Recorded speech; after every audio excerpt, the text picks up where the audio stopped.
जय श्री राम। श्री रामचरितमानस के पाठ सुनने से पहले आप इसको सब्सक्राइब करें और औरों के साथ शेयर करें। मंगल भवनी मंगलहारी धरऊ सुदशरथे अजिर बिहारी। इस प्रकार सखियों ने ऐसी सीख दी जो सुनने में मीठी और परिणामों में हितकारी थी, पर कुटिला कुबरी की सिखाई पढ़ाई हुई केकई ने इस पर जरा भी कान नहीं दिया। केकई कोई उत्तर नहीं देती, वह दुख सह क्रोध के मारे रुखी बेमुरवत हो रही है।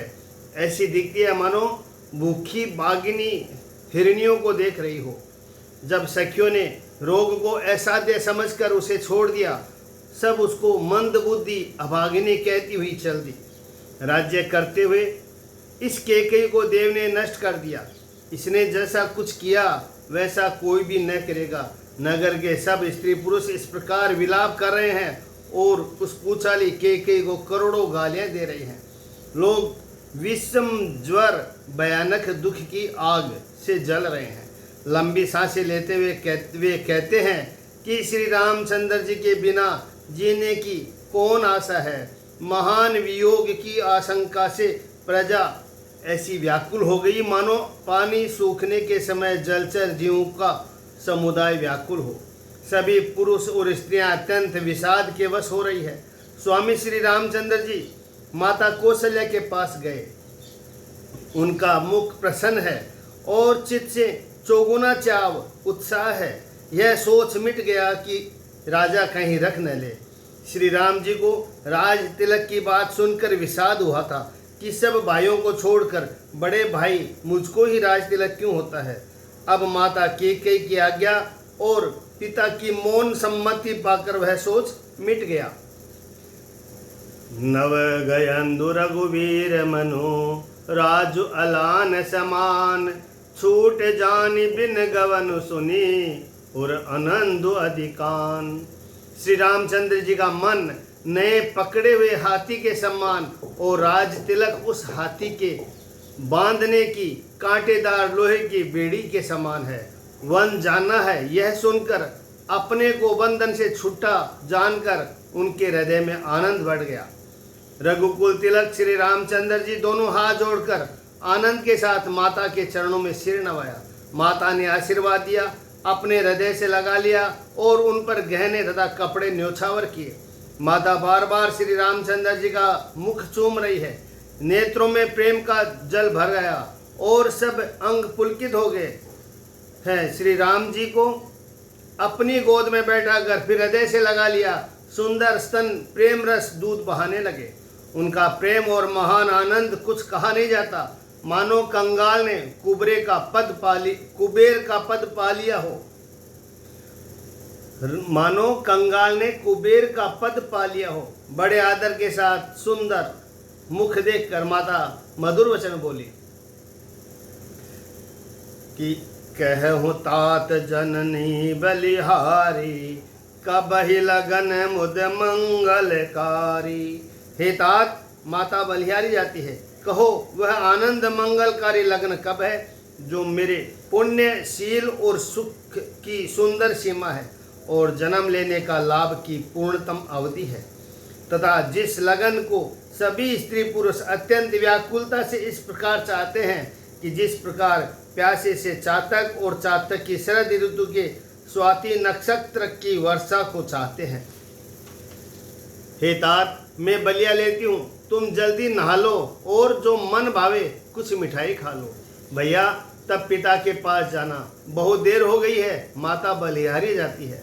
माता के अत्यंत अनुकूल वचन सुनकर जो मानो स्नेह रूपी कल्प वृक्ष के फूल थे, जो सुख रूपी मकरंद पुष्प रस से भरे थे और श्री राजलक्ष्मी के मूल थे, ऐसे वचन रूपी फूलों को देखकर श्री रामचंद्र जी का मन रूपी भौरा उन पर नहीं भूला। धर्म धुरीण श्री रामचंद्र जी ने धर्म की गति को जानकर माता से अत्यंत कोमल वाणी से कहा, पिता दीन मोहि कानन राजू जह सब भांति मोर बड़े काजू। हे माता, पिताजी ने मुझको वन का राज्य दिया है। जहाँ सब प्रकार से मेरा बड़ा काम बनने वाला है। आयुष देहि मुदित मन माता, जेहि मुद मंगल कानन जाता। जनि स्नेह बस डर पसे भोरे, आनंदु अम्ब अनुग्रह तोरे। हे माता, तू प्रसन्न मन से मुझे आज्ञा दे, जिससे मेरी वन यात्रा में आनंद मंगल हो। मेरे स्नेहवश भूल कर भी डरना नहीं। हे माता, तेरी कृपा से आनंद ही होगा। बरस चार दिस विपिन बसी, करी पितु वचन प्रमाण। आय पाय पुनि देखिहूँ, मनुजनि कर सिमलान। 14 वर्ष वन में रहकर पिताजी के वचनों का प्रमाणित सत्य कर, फिर लौटकर तेरे चरणों का दर्शन करूंगा। तू मन को दुखी न कर। रघुकुल में श्रेष्ठ श्री राम जी के ये बहुत से नम्र और मीठे वचन माता के हृदय में बाण के समान लगे और कसकने लगे।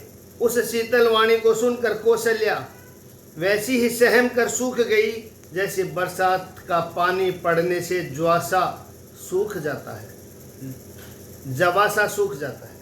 हृदय का विषाद कुछ कहा नहीं जाता।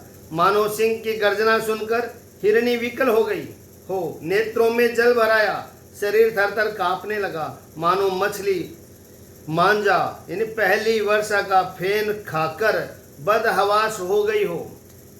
धीरज धरकर पुत्र का मुख देखकर माता गदगद वचन कहने लगी कि तात पितहि तुम प्राण पियारे, देखी मुदित नित चरित तुम्हारे।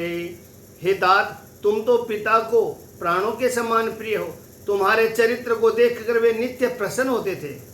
राजू देन कहूँ शुभ दिन सादा, कहूँ जान बने कहीं अपराधा। तात सुना वही मोहिनी दानु, को दिन कर कुल भयऊ कृसानु। राज्य देने के लिए उन्होंने ही शुभ दिन सोधवाया था, फिर अब किस अपराध से वन जाने को कहा। हे तात, मुझे इसका कारण सुनाओ।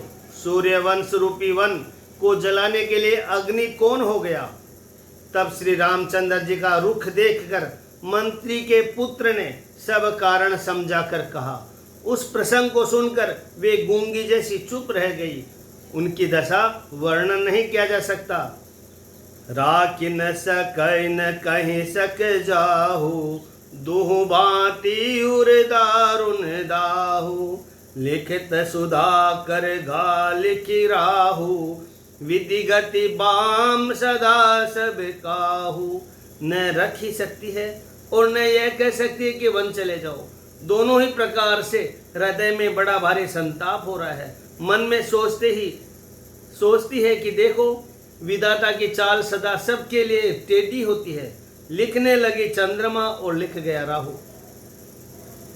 धर्म और स्नेह दोनों ने कौशल्या जी की बुद्धि को घेर लिया। उनकी दशा साप छछुंदर की सी हो गई। वे सोचने लगी कि राखूं सुत ही करहूं अनुरोधु, धर्म जाय अरु बंधु विरोधु। वे सोचने लगे कि यदि मैं अनुरोध हट करके पुत्र को रख लेती हूँ तो धर्म जाता है और भाइयों में विरोध होता है। कहूँ जान बन तो बड़ी हानि, संकट सोच विबस भैरानी। बहुरी समुझती धर्म मुसयानी, राम भरत दो सुत समझानी। और यदि वन जाने को कहती हूँ तो बड़ी हानि होती है। इस प्रकार के धर्म संकट में पड़कर रानी विशेष रूप से सोच के वश हो गई।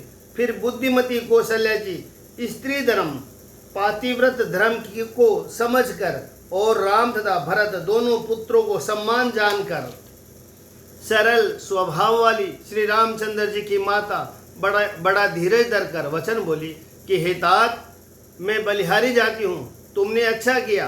पिता की आज्ञा का पालन करना ही सब धर्मों का शिरोमणि धर्म है। राजू देन कही दीन बनो, मोहिन सो दुख लेसु। तुम बिनु भरत ही भूपति ही, प्रज ही प्रचंड कलेसु।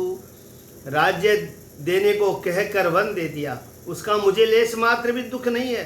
दुख तो इस बात का है कि तुम्हारे बिना भरत को, महाराज को और प्रजा को बड़ा क्लेश होगा।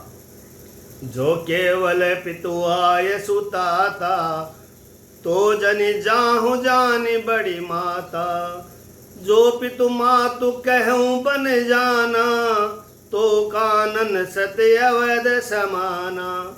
हे तात, यदि केवल पिता की ही आज्ञा हो तो माता को पिता से बड़ी जानकर वन को मत जाओ, किंतु यदि पिता और माता दोनों ने वन जाने को कहा हो तो वन तुम्हारे लिए सैकड़ों अयोध्या के समान है। पितु बन देव मातु बन देवी, खग मृग चरण सरोरुह सेवी। अंतहु उचित नृपहि बनवासु, भय बिलो की होय हरासु।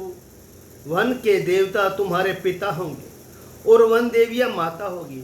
वहाँ के पशु पक्षी तुम्हारे चरण कमलों के सेवक होंगे। राजा के लिए अंत में तो वनवास करना उचित ही है। केवल तुम्हारी सुकुमार अवस्था देखकर हृदय में दुख होता है। हे रघुवंश के तिलक, वन बड़ा भाग्यवान है और यह अवध अभागी है जिसे तुमने त्याग दिया। हे पुत्र, जो सुत कहो संग मोहि लेहूं, तुम्हारे हृदय होई संदेहूं। हे पुत्र, यदि मैं कहूं कि मुझे भी साथ ले चलो तो तुम्हारे हृदय में संदेह होगा कि माता इस बहाने मुझे रोकना चाहती है। पूत परम प्रिय तुम सब ही के, प्राण प्राण के जीवन जी के। ते तुम कहूँ मातु बन जाऊं, मैं सुनि बचन बैठी पछताहूं। हे पुत्र, तुम सभी के परम प्रिय हो, प्राणों के प्राण और हृदय के जीवन हो। वही प्राणदा तुम कहते हो कि माता मैं वन को जाऊं और मैं तुम्हारे वचनों को सुनकर बैठी पछताती हूं। यह सोचकर झूठा स्नेह बढ़ाकर मैं हट नहीं करती। बेटा, मैं बलिया लेती हूँ, माता का नाता मानकर मेरी शुद्ध भूल में जाना। देव पितर सब तुम ही गोसाई, राखहु पलक नयन की नाई। अवध अम्बु प्रिय परिजन मीना, तुम करुणा कर धर्म दुरीना। हे गोसाई, सब देव और पितर तुम्हारी वैसी ही रक्षा करे जैसे पल के आंखों की रक्षा करती है। तुम्हारे वनवास की अवधि 14 वर्ष जल है, प्रियजन और कुटुंबी मछली है। तुम दया के खान और धर्म के धूरी को धारण करने वाले हो। ऐसा विचार कर वही उपाय करना जिससे सबके जीते जी तुम आ मिलो। मैं बलिहारी जाती हूँ, तुम सेवकों, परिवार वालों और नगर भर को अनाथ करके सुखपूर्ण वन को जाओ। सब कर आज सुकृत फल बीता, भयों कराल काल विपरीता। आज सबके पुण्यों का फल पूरा हो गया, कठिन काल हमारे विपरीत हो गया। इस प्रकार बहुत विलाप करके और अपने को परम अभागिनी जानकर माता श्री रामचंद्र जी के चरणों में लिपट गई। हृदय में भयानक दुख संताप छा गया। उस समय के बहुविधि विलाप का वर्णन नहीं किया जा सकता। श्री रामचंद्र जी ने माता को उठाकर हृदय से लगा लिया, फिर कोमल वचन कहकर उन्हें समझाया कि समाचार ते समय सुनी, से उठी अकुलाई। जाय सासुपद कमल जुग, बंद बेटी सिरनाई। श्री राम जय जय राम।